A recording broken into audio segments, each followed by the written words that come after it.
Let's pop back to our wireframe. The next two menu items are team and blog, both of which are views as well. So let's go back to views and add these menu items in. So we'll go to structure and views, and we're going to search for team. We'll click edit. We'll click the no menu link here and select normal menu entry. We'll add the title and we'll click apply and scroll down and we'll save. Let's add our blog as well. We'll go back up to views and blog is at the top. We'll click edit. We'll click the menu link here, normal menu entry. We'll use blog as the title and click apply. We'll save this and let's go back to the home page.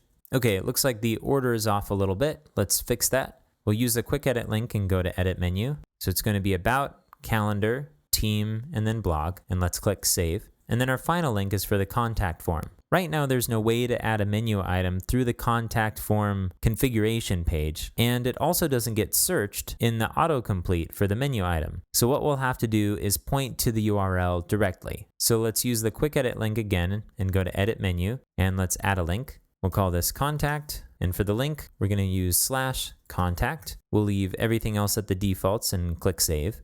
And there we go.